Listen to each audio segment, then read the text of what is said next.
के मन में आ रहा है कि अमुक पदार्थ भोगे, तो आपके मन में आ रहा है, आप में नहीं आ रहा। उस समय आप जागृत है, ये मेरे में नहीं है। जहां आपने मेरे में स्वीकार किया वहीं आप परास्त हो जाएंगे, वहीं आप भ्रष्ट हो जाएंगे। वो विषय, वो घटना, वो परिस्थिति, वो क्रिया आपको भ्रष्ट कर देगी।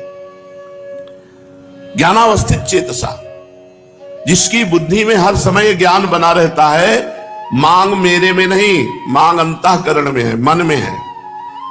तो उचित मांग हो तो उसको पूर्ण कर दो, अनुचित हो तो बिल्कुल नहीं। तभी साधक हो। उचित अनुचित सब मांगे पूर्ण कर रहे हो तो संसारी हो। जो भोगी पुरुष है, संसारी पुरुष है, वो मन की सब मांगे पूर्ण करने की चेष्टा करता है और सोचता मैं सुखी हूं। लेकिन जो ज्ञानावस्थित चेतसा, जो ज्ञान में जागृत हुआ पुरुष है, वो नहीं। वो जानता है कि मेरे में कोई कभी कामना हो नहीं सकती और शरीर को लेकर कभी कोई निष्काम हो नहीं सकता। शरीर में जब तक हमारी अहम बुद्धि है तब तक कामनाएं बनी रहेंगी। स्वरूप ज्ञान जागृत होने पर संसार का कोई भी भोग उसे परास्त नहीं कर सकता, क्योंकि क्रिया और पदार्थ ये सब संसार के हैं। क्रिया और पदार्थ का विभाग अलग अलग है, स्वरूप अलग है, क्रियाएं अलग हैं, पदार्थ अलग हैं, वस्तु, व्यक्ति, घटना, परिस्थिति, ये सब माया रचित है। जो किसी भी संग में बंधता नहीं है वो मुक्त पुरुष है। जो हर समय ये जागृत रखता है अपना ज्ञान, अपने स्वरूप का ज्ञान। जैसे अपने लोगों का स्वरूप है श्री जी की दासी, श्री जी की सहचरी, तो हमारी सारी चेष्टाएं उसी भाव से हो। अगर शरीर संबंधी भोग की आकांक्षा हो रही है तो शरीर की हो रही, तुम्हारी नहीं हो रही। उसमें जांच करो कौन सा भोग श्री जी को समर्पित करके भोगा जा सकता है और कौन सा नहीं। अगर ये विवेक नहीं रखोगे तो 50 वर्ष हो जाएंगे, भगवत आनंद की अनुभूति नहीं होगी। 50 वर्ष हो जाते हो ऐसे ही, सब कोल्हू के बैल की तरह ऐसे चलते चले जा रहे हैं और कोई अनुभव नहीं। जो मन में आया सो कर रहे हैं। यज्ञाचरता कर्म समग्रम प्रविलीयते, यज्ञ के लिए कर्म करने वाले मनुष्य के संपूर्ण कर्म नष्ट हो जाते हैं। जो गत संगस्य है, जो मुक्तस्य है, जो ज्ञानावस्थित चेतसा है, उसके द्वारा जितने कर्तव्य शास्त्र सम्मत कर्म होते हैं वो सब अंतर ध्यान हो जाते हैं। वो ना उसको बांध सकते हैं, ना उसे अगला जन्म दिला सकते हैं। श्री भगवान कह रहे हैं, जो ब्रह्मार्पणम ब्रह्महविर् ब्रह्माग्नौ ब्रह्मणाहुतम ब्रह्मैव तेन गंतव्यम ब्रह्म कर्म समाधिना। हर चेष्टा ब्रह्म अर्पणम मस्तु। जहां ब्रह्म लिखा है वहां भगवद अर्पणम मस्तु। कोई भी तुम्हारी, कोई भी पदार्थ, कोई भी बिना भगवद अर्पण किए हुए प्रयोग नहीं करना चाहिए। चाहे वस्त्र हो, अमनिया, कुछ भी नहीं। ब्रह्मार्पणम अपने हमें से भक्ति भाव के अंतर्गत लाके कहते हैं, जो अर्पण किया हुआ पदार्थ पाता है उसकी बुद्धि पवित्र रहती है। और जो अनर्पित पदार्थ पाता है, मिला बस खा लिया, आया बस पहन लिया, नहीं। पहले प्रभु को अर्पित करो। पहले प्रभु को अर्पित करके जब आप उसका प्रयोग करेंगे तो ब्रह्मार्पणम है, वो तुम्हारी बुद्धि को परम पवित्र रखेगा। जितने भी तिल, जौ, घी आदि जो भी पदार्थ हैं वो सब ब्रह्म स्वरूप है। जब प्रसाद पाओ तो भगवत स्वरूप मान करके, जो भी है सब भगवत स्वरूप, तो आपकी बुद्धि पवित्र रहेगी। कर्ता भी भगवत स्वरूप, क्रिया भी भगवत स्वरूप, पदार्थ भी भगवत स्वरूप, तो सब स्वयं ब्रह्म रूप हो जाता है, स्वयं भगवत स्वरूप हो जाता है। श्री भगवान कहते हैं, जब तक उपासक, देखो एक बड़ा सुंदर चरित्र अपने क्रम में है। जवान शरीर है, समीप में वैश्या है, भोग की अवस्था है, एकांत समय है, उनका मन नहीं दिखता। शरीर में कोड़े मारे जाते हैं, भगवान नाम से विमुख करने की बात कही जाती है, उनका मन नहीं दिखता। जब तक हम समस्त आसक्तियों का त्याग कराने वाले भगवान नाम में प्रीति नहीं करते, तब तक सुन भले लो ये स्थिति। हृदय में वो स्थिति आने वाली नहीं है। हृदय में स्थिति तभी आती है जो हमारे अंदर भजन होता है। आप थोड़ा सुनो और डट के भजन करो, देखो आप में स्थिति आ जाएगी। आप बहुत सुनो नानात्मा प्रवचने न लभ्या न मेधया न बहुना श्रुतेन। बहुत सुनने वाले को भी आत्मज्ञान प्राप्त नहीं होता, बहुत प्रवचन करने वाले को भी आत्मज्ञान प्राप्त नहीं होता। जो इसको वर्ण कर लेता है उसको प्राप्त होता है। वर्ण करने का मतलब डट के भजन करो, किसी से संबंध मत रखो। जो पदार्थ मिले शरीर उपयोगी वो भगवान को अर्पित करके बस चुपचाप ले लो, और इंद्रियों के भोग विलास से बचो। ये बहुत प्रपंच है, पूरे जीवन को नष्ट कर देता है, पूरे जीवन को नष्ट कर। ये 6 विकार काम क्रोध लोभ मोह मद मत्सर, ये क्रम बाई क्रम आते रहते हैं। कभी नाराजगी आ गई तो क्रोध अपहरण कर ले गया, भजन का फल। कभी काम आ गया तो वो भजन का फल। कभी परिवार से मोह हो गया, कभी अहंकार हो गया, कभी लोभ हो गया, कभी ईर्ष्या। यही सब हमारे भजन को ढके रहते हैं। डट के भजन करो तब बात बनेगी। परम पावन चरित्र श्री ठाकुर हरिदास जी महाराज का, वो यद्यपि यवन कुल में प्रकट हुए हैं, पर श्रीमद् भागवत में कहा गया, अहो वत्सो पचतो गरीयान यद्विभाग्ये वर्तते नाम तुभ्यम ते पुस्तपस्ते जुहुः सस्मुरार्या ब्रह्मानुचुर नाम गृणन्ति एते। आहा, माता देवहूति जी भगवान कपिल देव जी से कहते हैं, अहो वत्सो पचतो गरीयान। वो स्वपच, वो चांडाल भी गरीयान माने श्रेष्ठ है, जिसकी जिह्वा पर आपका नाम विराजमान है। तेपुस तपस्ते, उसने सारी तपस्या कर ली, शास्त्र स्वाध्याय कर लिया, सब तीर्थ याटन कर लिया, सब कुछ कर लिया, विधिवत हवन पूजन साधन सब हो गया। जिसकी जिह्वा के अग्रभाग पर आपका नाम विराजमान है, वो चांडाल भी सर्वश्रेष्ठ परम पूजनीय वंदनीय है। जिनकी तनिक सी कृपा की कोर के ही कारण ये नाम रूपात्मक संपूर्ण संसार स्थित है, जिनके भ्रूभंग मात्र से त्रिगुणात्मिका प्रकृति अपना सभी कार्य करती है और बंद कर देती है। भ्रकुटी विलास सृष्टि लय हुई। उन अखिल कोटि ब्रह्मांड नायक भगवान के नाम का महात्म का वर्णन बेचारी अपूर्ण भाषा कर ही क्या सकती है। हरिनाम स्मरण से क्या नहीं हो सकता। देखो, भगवान का भजन करना है, पर गत संगस्य, किसी का संग मत करो। मुक्तस्य, हर व्यक्ति वस्तु पदार्थ घटना परिस्थिति से बिल्कुल अलग रहो। ज्ञानावस्थित चेतसा, हर समय चेतना जागृत करते रहो। मैं भगवत स्वरूप हूं, मैं श्री जी की सहचरी हूं, मैं दास हूं, मैं सखा हूं। जो भगवान ने आपको गुरुदेव के द्वारा भाव दिलाया है, उसी भाव से जागृत रहो। हर समय जो भी आप प्रयोग करो, ब्रह्मार्पणम भगवद अर्पण करके, तब नाम का रंग। नाम भी जप रहे हो, मनमानी आचरण भी कर रहे हो, इसीलिए उसका रंग नहीं चढ़ रहा। भगवान नाम जप से कौन सा कार्य सिद्ध नहीं हो सकता। जिसकी जिह्वा को सुमधुर श्री हरि के नाम रूपी रस का चस्का लग गया है, उसके लिए फिर संसार में कोई प्राप्य वस्तु ही क्या है।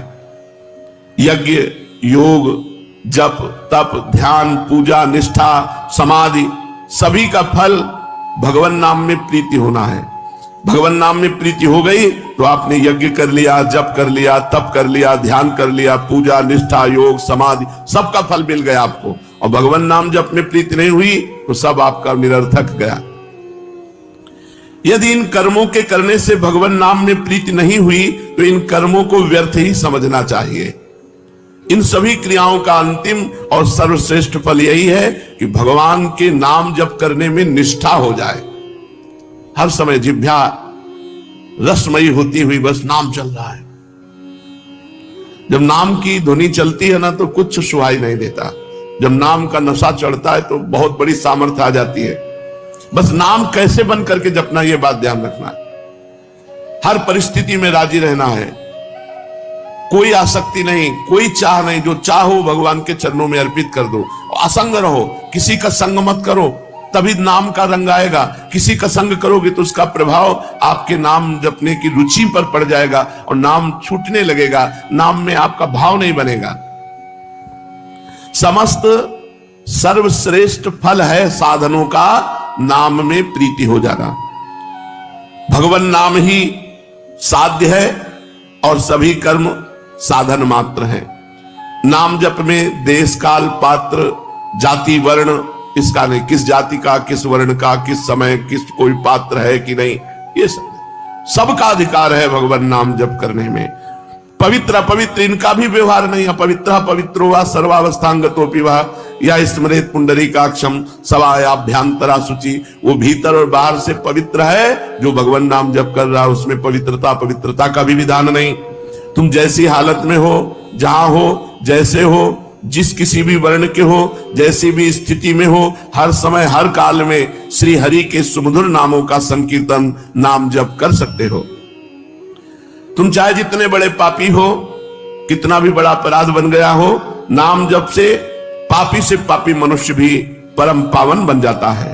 अत्यंत नीच से नीच भी सर्व पूज्य बन जाता है। सर्व पूज्य हो बत्सो गरियान, गरियान माने सर्वश्रेष्ठ, स्वपच माने चांडाल, नीच चांडाल भी जिसकी जिह्वा के अग्रभाग पे भगवान का नाम है वो सर्व पूज्य हो जाता है।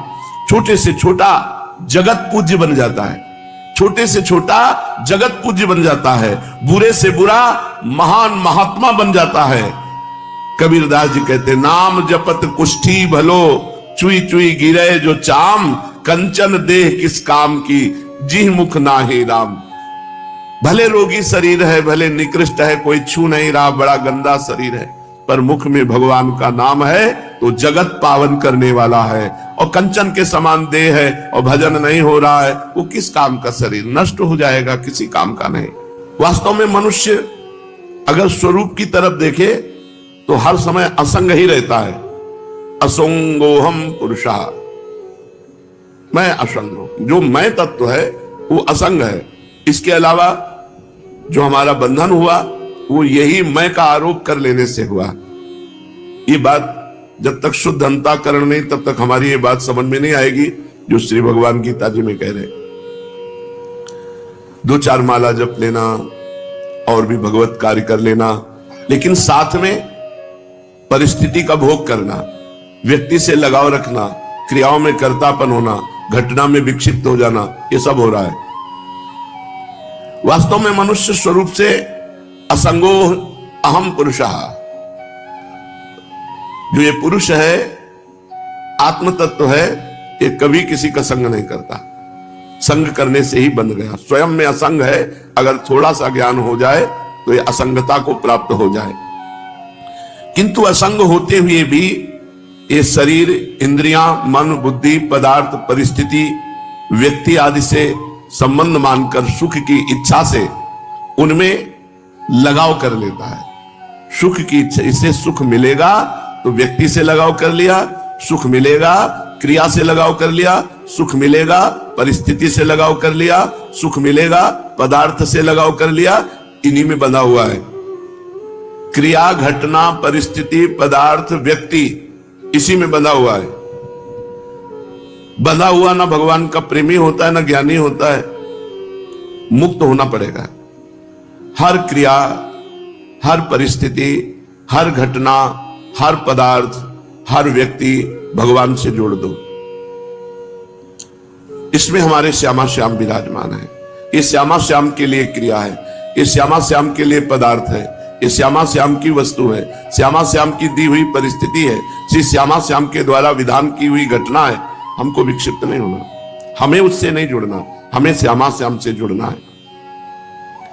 असंग स्वरूप है, पर शरीर, इंद्रियां, मन, बुद्धि, पदार्थ, परिस्थिति से व्यक्ति सुख लेने की इच्छा से लगाव कर बैठता है। बिल्कुल सत्य, सुख की इच्छा से ही बंधता है।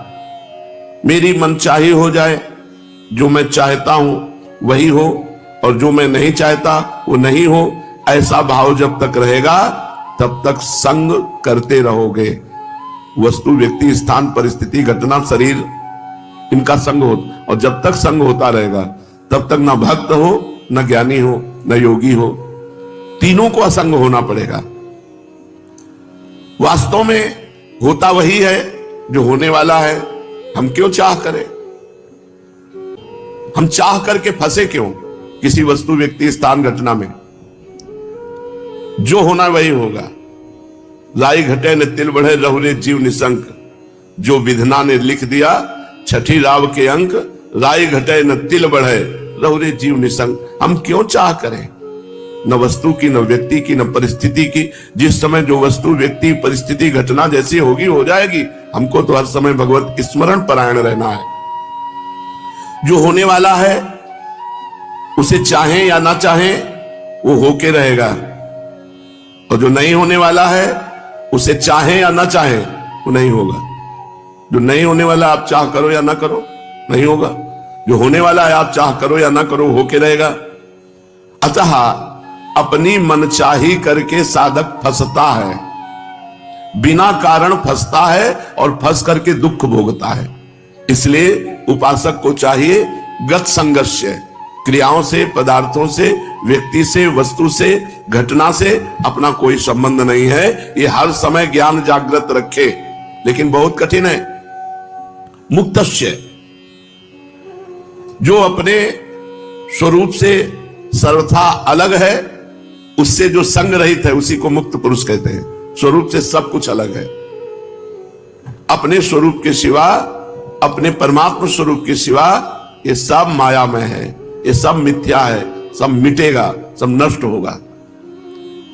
जो अपने स्वरूप से सर्वथा अलग है, उन क्रियाओं और शरीर आदि पदार्थों से अपना संबंध जो नहीं मानता है, कामना, ममता, आसक्ति पूर्वक उनसे अपना संबंध मान लेने से ही बंध जाता है, पराधीन हो जाता है।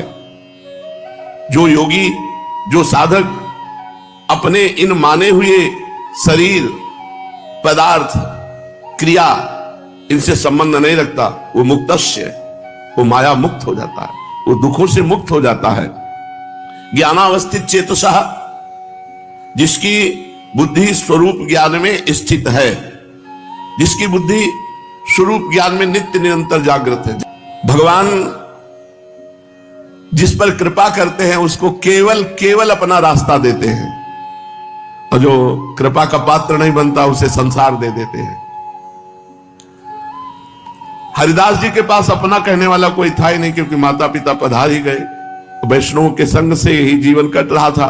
एक कमंडल भी नहीं था इनके पास, बस ये गांव में भिक्षा मांग लेते, भिक्षा में जो कुछ मिल जाता 24 घंटे में एक बार उसे पा लेते, और हर समय नाम जप करते थे। काफी समय अद्वैताचार्य जी के पास रहे। घर छोड़कर ये वन ग्राम के समीप बेनापोल नाम के घोर निर्जन वन में एक फूस की कुटी बनाई, और वहां अकेले नौ किशोर अवस्था से बेनापोल में एक फूस की झोपड़ी में बस नाम जप कर रहे। अब नाम जप से चेहरे में तेज आता है। अगर शरीर स्वस्थ हो और ब्रह्मचर्य हो और नाम जप करे तो उसके चेहरे पे एक लावण्य होता है, एक आकर्षण होता है, एक खिंचाव होता है। इनके तेज से, प्रभाव से वहां के सभी प्राणी एक प्रकार अलौकिकता का अनुभव करते, शांति का अनुभव करते। जो भी जीव इनके सन्मुख आता वह इनके प्रभाव से प्रभावान्वित हो जाता। ये कितना नाम जप करते थे? 3 लाख। हरे राम राम राम हरे हरे, हरे कृष्ण कृष्ण कृष्ण हरे हरे। 3 लाख नाम जप करते थे, उच्च स्वर से करते थे। भगवान नाम का उच्च स्वर से 3 लाख नाम जाप करते, बेनापोल में फूस की झोपड़ी बनाकर जंगल में। वहां का वातावरण ही बदल गया था, जो जाता उसे शांति का अनुभव होता। प्राणी मात्र की निष्कृति का ये भगवान नाम को ही एकमात्र साधन समझते थे। इससे थोड़े ही दिनों में इनका यश फैल गया। दूर दूर से लोग दर्शन करने आने लगे, बड़ी भीड़ लगने लगी। तो भीड़ लगने में कुछ श्रद्धालु होते तो कुछ अश्रद्धालु भी होते हैं। दुष्ट बुद्धि के लोग भी ये देखने के लिए आए कि भाई क्या है। उनको इनका प्रभाव देखकर असह्य हुआ और अकारण जलने लगे हरिदास जी से और द्वेष मानने लगे। ईर्ष्यालुओं में वहां एक रामचंद्र खां नाम का बड़ा भारी जमींदार था। वो इन्हें भ्रष्ट करना चाहता था, नीचा दिखाना चाहता था। इनके बड़े हुए यश को धूलि में मिलाने की बात सोचने लगा। साधकों को पतित करने के लिए भगवान की माया परोसती है कंचन कामिनी कीर्ति।